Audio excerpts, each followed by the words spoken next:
The Draconian Empire had conquered 17 star systems. Their reptilian warriors stood 7 feet tall, with scales as hard as armor and teeth that could tear through metal. For 100 years, they had moved through the galaxy like a storm, destroying everything in their path. No species had ever stopped them. No species had ever tried. Supreme Commander stood on the bridge of his flagship, the Eternal Fury. He was the greatest warrior the Draconian Empire had ever produced. His scales were dark green, almost black, and his eyes burned like fire. He had personally killed over 2,000 enemies in battle. He feared nothing. "The human territory is ahead," said his second-in-command, a younger Draconian named. "They call this region the Outer Reach." Made a sound of disgust. "Humans, soft creatures, no scales, no claws, they will fall in days." Behind him, through the massive windows of the bridge, could see his fleet. 200 warships, each one capable of destroying a planet. It was the largest invasion force the Empire had ever assembled. The Emperor himself had ordered this attack. The humans had something the Draconians wanted: resources, territory, and most importantly, the humans had refused to bow. "Send the scouts forward," ordered. "I want to know what defenses they have." 10 small ships broke away from the fleet and accelerated toward human space. Watch them on his tactical display. They crossed the invisible border between Draconian territory and human space. Then they vanished. Leaned forward, his claws tapping the control panel. "Commander, we have lost contact with the scout ships." "Equipment failure," said. "These things happen. Send another group." 10 more ships went forward. They too vanished from the display. For the first time in many years, felt something strange in his chest. It was not fear. He did not know what fear felt like, but it was something. "Commander," said slowly, "perhaps we should." "We go forward," growled. "The full fleet now." 200 Draconian warships entered human space. Far away, on a station hidden inside an asteroid field, Admiral Park watched them come. He was 63 years old, with gray hair and a calm face. He had spent his entire life preparing for this moment. Everyone had told him the Draconians would never come to human space. Everyone had told him he was wasting his time. He had not listened. "Admiral," said a young officer beside him, "the Draconian fleet has crossed the border. 200 ships confirmed." Park nodded slowly. He picked up his cup of tea and took a small sip. It was cold, but he did not mind. "They came," he said quietly. The young officer waited for more orders. Park said nothing else. He simply watched the screens, where 200 red dots moved deeper into human territory. On the bridge of the stealth frigate Whisper, Captain checked her systems one more time. Her ship was small, only 50 meters long, but it was special, very special. The Whisper was invisible. Not just hard to see, not just difficult to detect, completely invisible. No sensor in the known galaxy could find it. No radar, no thermal scan, no gravity detector. The ship simply did not exist to outside observers. This was humanity's secret. For 50 years, ever since first contact with hostile aliens, humans had been developing this technology. They called it ghost tech, and they had never told anyone about it. "Lieutenant Bay," said, "status report." Bay looked up from his console. He was young, only 28, with a thin face and quick eyes. He was the best electronic warfare specialist in the fleet. "The Draconian fleet is moving in standard attack formation," he said. "They are scanning for our ships. They are finding nothing." Smiled. It was not a happy smile. "Of course they find nothing. There is nothing to find." All around the Draconian fleet, invisible human ships moved like ghosts. Frigates, destroyers, cruisers, an entire defense force completely unseen. The Draconians flew past them without knowing they were there. Commander was becoming frustrated. His ships had been traveling through human space for 6 hours. They had found nothing. No defense stations, no patrol ships, No weapons platforms, nothing. "Where are they?" he demanded. "Where are their defenses?" "We detect nothing, Commander," replied. "Perhaps the humans are not as advanced as we thought. Perhaps they have no real military." Wanted to believe this, but something felt wrong. Every species they had conquered had fought back. Every species had at least tried to defend their territory. The humans were doing nothing. "Continue forward," ordered. "Find their worlds. We will burn them from space." The fleet moved deeper into human territory, and then something strange happened. One of the ships at the back of the formation vanished from the tactical display. "What happened to the Iron Claw?" demanded. "Unknown, Commander. We have lost all contact." Before could respond, another ship vanished, then another, then three more at once. Alarms began to sound across the fleet. Ships were disappearing with no explanation. No explosions, no distress signals, no energy weapons detected. They simply stopped existing. "We are under attack," roared. "Find the enemy, destroy them." But there was nothing to find. His sensors showed empty space. His weapons had nothing to target. His warriors had nothing to fight. On the hidden command station, Admiral Park set down his teacup. He watched as red dots disappeared from his screen, one by one. "Admiral," the young officer said, his voice shaking slightly, "we have disabled 37 enemy vessels in the past hour." "Continue," Park said simply. This was not a battle. This was something else entirely. The Draconians had entered human space expecting war. They had found something far worse. They had found silence. They had found emptiness. They had found an enemy they could not see, could not fight, could not understand. And they were just beginning to realize what that meant. On the Whisper, Captain watched the chaos spreading through the Draconian fleet. Ships turning in random directions, weapons firing at nothing, commanders screaming for information that did not exist. "They are afraid," Lieutenant Bay said quietly. Nodded. "They should be." She thought of her father, killed by alien raiders when she was just a child. She thought of all the years she had spent designing these systems, building these weapons, preparing for this day. The Draconians had come to conquer humanity. They had expected easy prey. They had made a terrible mistake. The Draconian vanguard was 30 ships strong. They had been sent ahead to find the human colony called New. Their orders were simple: find the planet, destroy its defenses, prepare for ground invasion. The commander of the vanguard was a veteran named. He had fought in 12 campaigns. He had never lost a battle. But as his ships moved through empty space, he felt something he had never felt before. He felt watched. "Scan the area again," he ordered his crew.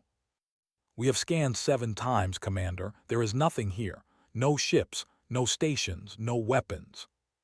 Stared at the empty stars stared back at him, but he could not shake the feeling that something was out there. Something was looking at him. He was right. The stealth frigate Whisper floated less than 2 kilometers from ship. Captain could see the Draconian vessel through her window. She could see the lights on its hull, the glow of its engines. She was close enough to count the weapon ports. And the Draconians had no idea she was there. "All ships report ready," Lieutenant Bay said. "Operation Web is prepared to begin." Took a deep breath. This was the moment. Years of preparation, decades of development, all leading to this. "Begin," she said.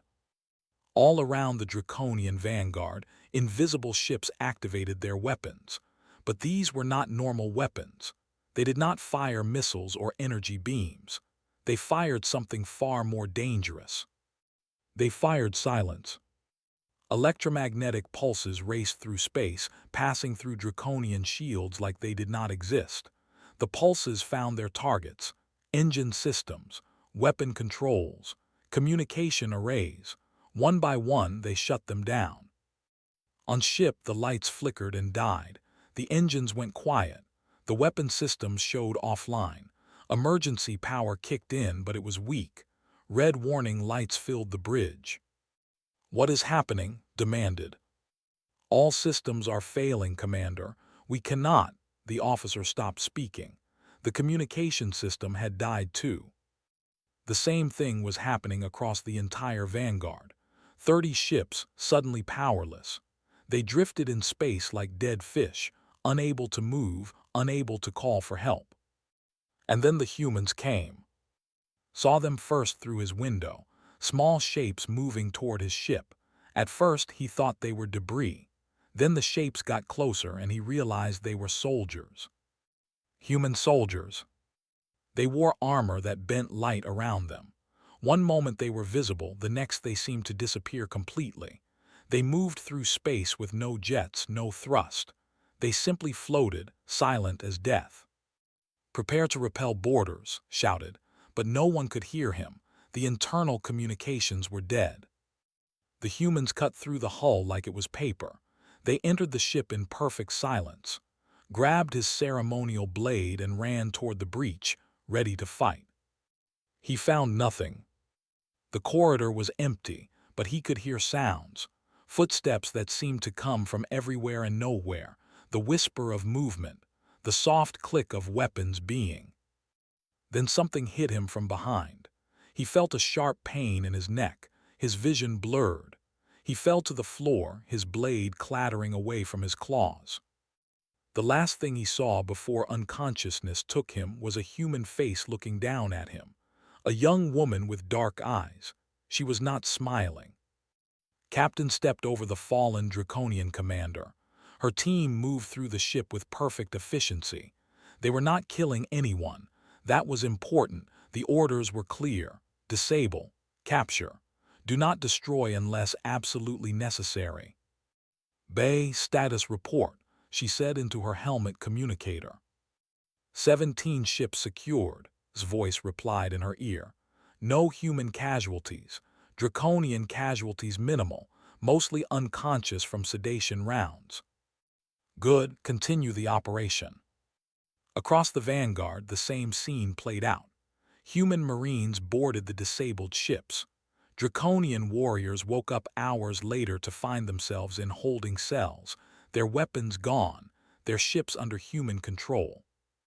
Not a single shot had been fired, not a single Draconian had been killed, and yet their entire force had been defeated. Back on the main Draconian fleet, Commander received a message. It appeared on his personal screen without warning. His security officers could not explain how it had gotten through their systems.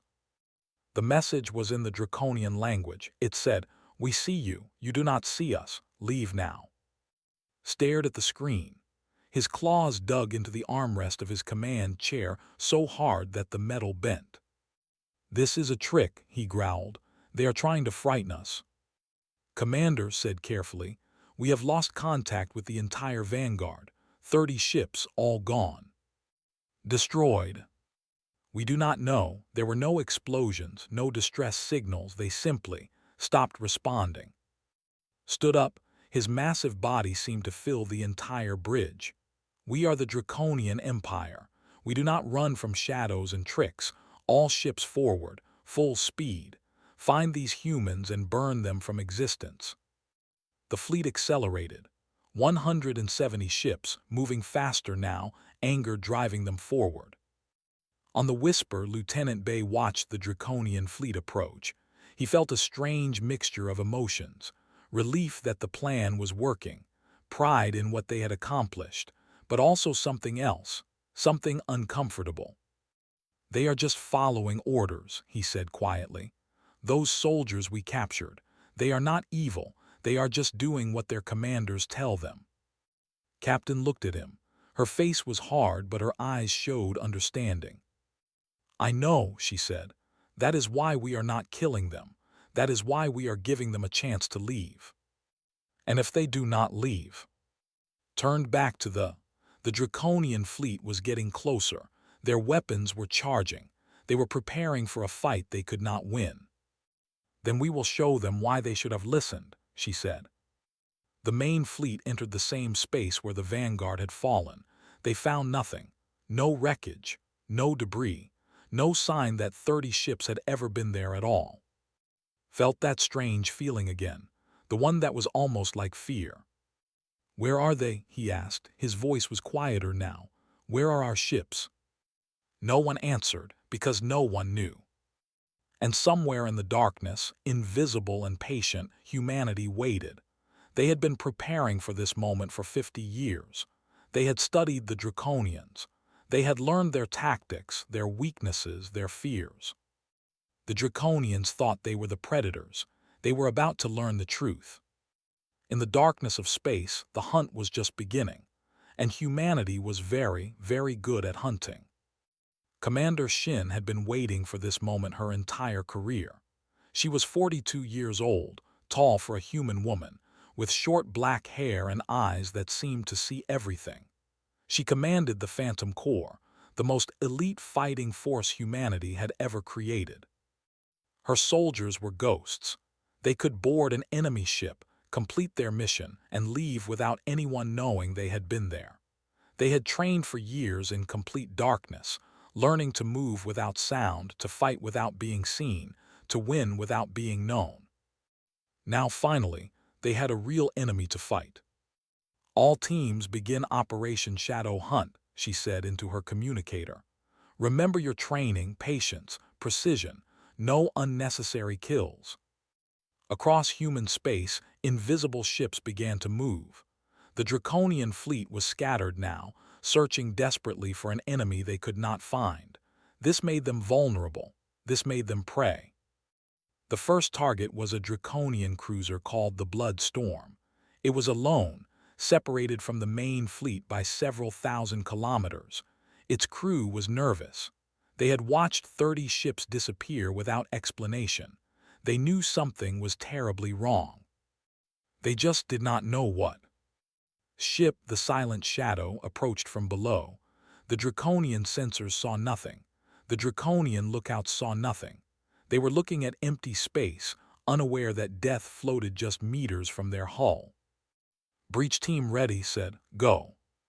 20 Phantom Corps soldiers launched from the Silent Shadow. They wore the latest ghost armor, which made them almost completely invisible. They moved through space without thrusters, using small magnetic grapples to pull themselves toward the enemy ship. They cut through the hull in silence. They moved through the corridors like shadows. Draconian warriors walked past them without seeing them. Guards stood at their posts, unaware that human soldiers were standing right behind them. One by one, the Phantom Corps disabled the ship. They put sedation patches on sleeping Draconians. They locked soldiers in their rooms. They shut down weapons and engines from the inside. In less than an hour, the Blood Storm belonged to humanity. Its crew woke up later in a holding cell, confused and terrified. They had not seen a single human. They had not heard a single sound. They had simply fallen asleep at their posts and woken up as prisoners. This was happening all across the fleet. Commander stood on his bridge, watching his tactical display with growing horror. Ships were disappearing, not just vanishing like before, but going dark. Their signals would flicker, then die. When rescue ships arrived, they found empty vessels. No crew, no bodies, no explanation. "Where are they taking our people?" asked. His voice was shaking now. He did not care about hiding his fear anymore. "I do not know," admitted. It was the first time in his life he had said those words. In 72 hours, the Draconian fleet lost 100 ships. Some were captured. Some were destroyed by weapons that seemed to come from nowhere. Some were simply abandoned by their terrified crews, who would rather take their chances in escape pods than wait for the invisible enemy to come for them. Made a decision. All ships form up, tight formation, we stay together, we protect each other. It was a reasonable plan, but it would not help. In a secure bunker deep beneath the surface of Earth, an old man watched the battle unfold on a large screen. His name was Dr. O, and he was 91 years old. His hair was white, his hands shook with age, but his mind was as sharp as ever. He had invented ghost technology.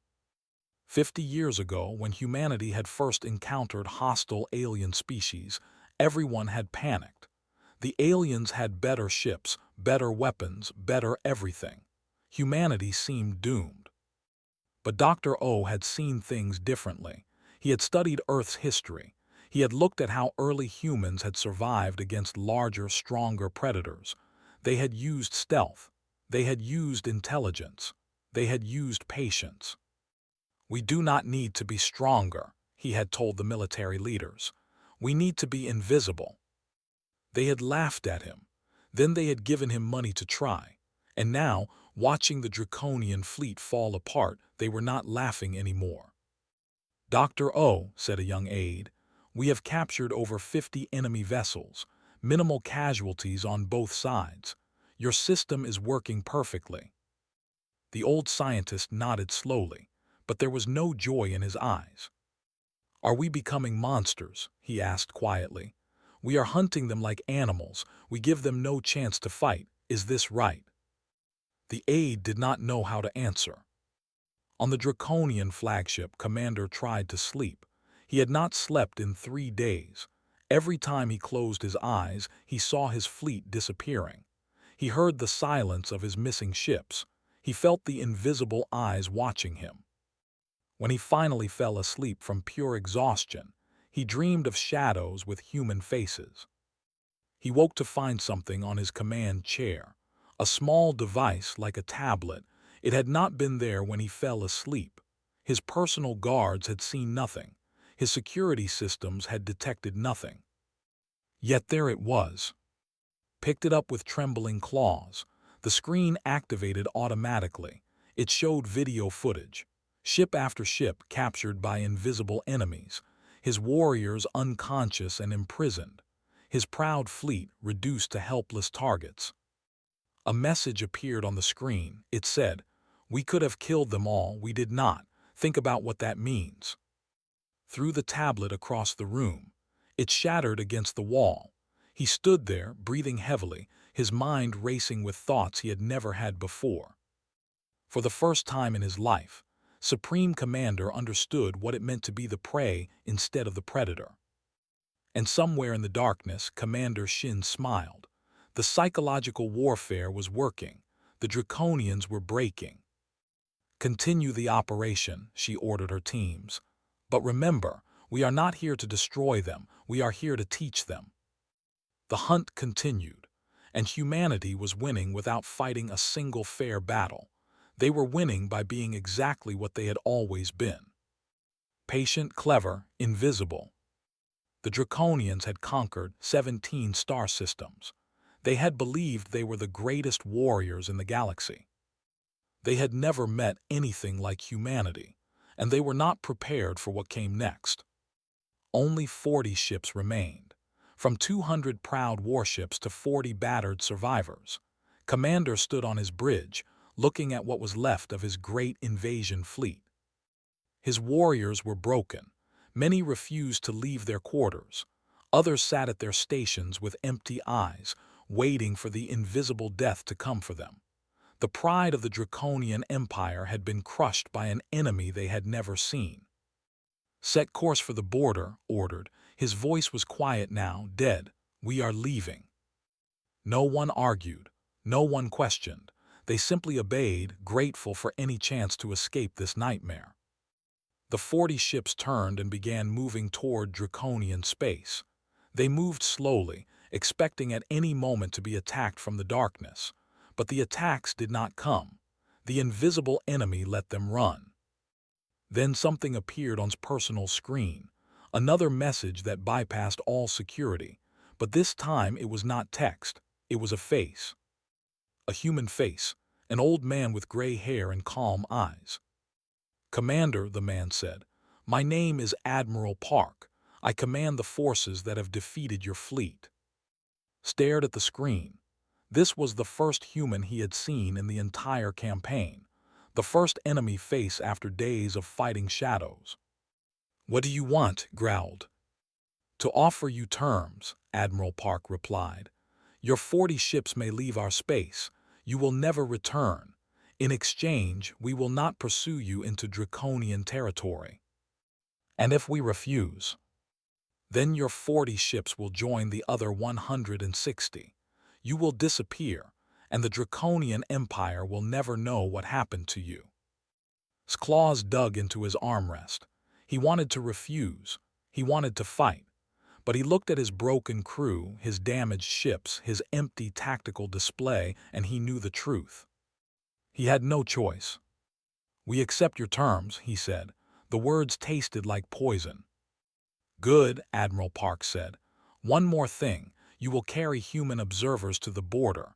They will be released when you enter your own space. This is not negotiable." Closed his eyes. Another humiliation, but what could he do? "Agreed," he said. 2 days later, a small human shuttle approached the Draconian flagship. It carried 5 observers. Their leader was a woman recognized somehow, though he had never seen her clearly before. Captain walked onto the Draconian bridge with no fear in her eyes. She was small compared to the 7-foot reptilian warriors around her, but she moved like she owned the ship, like she had already defeated them, which realized she had. "Commander," she said. Her accent was strange, but her Draconian language was perfect. "I will be staying in the guest quarters you have prepared. My team will monitor your communications to ensure no tricks. Do we understand each other?" "We understand," said through clenched teeth. The journey to the border would take 2 weeks. 2 weeks of humiliation. 2 weeks of carrying the enemy on his own ship. But was surprised by what happened during those weeks. Captain did not gloat. She did not mock. She did not celebrate her victory. She simply did her job, quiet and professional. And sometimes, late at night, she came to the observation deck where sat alone, staring at the stars. At first they did not speak. They simply stood together in silence, watching space pass by. Then on the 5th night, asked a question. "How long have you had this technology?" Looked at him. She considered the question for a long moment. "Since before you knew we existed," she said. Felt something cold run down his spine. "What do you mean?" "We detected your empire 50 years ago. We watched you conquer other species. We studied your tactics, your weapons, your weaknesses." Paused. "We have been preparing for you since before you even knew there were humans in the galaxy." Stared at her. 50 years. While his people had been conquering worlds, believing they were the greatest power in the galaxy, the humans had been watching, learning, building weapons specifically designed to defeat them. "You could have destroyed us," he said slowly. "Every ship, every warrior, you had the power." "Yes," agreed, "we did." "Why did you not?" Was quiet for a long time. When she spoke, her voice was softer. "Because killing is easy. It is the choice of the lazy and the cruel. We wanted to give you a chance to learn, to change, to become something better than conquerors." Did not understand. In his culture, mercy was weakness. Victory meant destruction. The idea of deliberately sparing an enemy was strange to him. "Your people," he said, "they are strange creatures." "Perhaps," said, "or perhaps your people have simply forgotten what strength really means." On the 10th night, found himself talking about things he had never discussed with anyone. His doubts, his fears, the dreams that haunted him.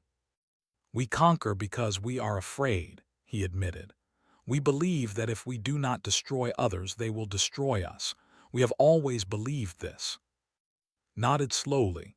"Fear makes monsters of us all, but it does not have to be this way." "How do your people handle fear?" "We prepare, we train, we build invisible ships and silent weapons," smiled slightly. "But we also remember that our enemies are people too. They have families, they have dreams, they feel pain and joy just as we do." Thought about his own family, his mate waiting for him his children who dreamed of becoming warriors like their father. Would they be proud of what he had done here, or ashamed of what he had become? On the 14th night, they reached the border. The human observers prepared to leave, but before she went, came to one last time. "What will you tell your emperor?" she asked. Had thought about this question for days. The truth would mean disgrace. Lies would mean more invasions, more defeats. "I will tell him the truth," he said finally, "that we found something in human space we were not prepared for, that we should never return." Nodded. "And what will you tell your people, your children?" Looked at her. This small human woman who had defeated his entire fleet without losing a single warrior, who had shown him mercy when she could have shown death, who had treated him with respect even in his defeat. "I will tell them to fear the humans," he said, "but also to respect them. There are worse things in the galaxy than being defeated by a worthy enemy." Extended her hand. It was a human gesture of respect, new. He took it carefully, his large claw wrapping around her small fingers. "Perhaps one day our people will meet in peace," she said. "Perhaps," agreed, "but not in my lifetime, I think." Smiled one last time. Then she walked to her shuttle and flew away into the darkness. Watched her go, and for the first time since the invasion began, he felt something other than fear or anger. He felt hope, strange, small, and painful, but real. The 40 ships crossed into Draconian space. Behind them, the invisible humans watched them go. The war was over, the lesson was complete, and both sides had changed in ways they did not yet understand. 10 years passed. The galaxy noticed something strange. The Draconian Empire, which had conquered 17 star systems in a century, suddenly stopped expanding. Their fleets no longer raided border worlds. Their warriors no longer marched across alien planets. They became quiet, almost peaceful. No one knew why. Rumors spread among the other species of the galaxy. The Draconians had encountered something terrible, something that had broken their spirit, something in the territory of a small, unremarkable species called humans. What happened to them? The other species asked each other. What did they find in human space? The Draconian officials refused to discuss it. When asked about the Third Armada, they changed the subject. When pressed, they walked away. It was as if 200 warships had simply never existed. But the old warriors knew the truth, the ones who had survived.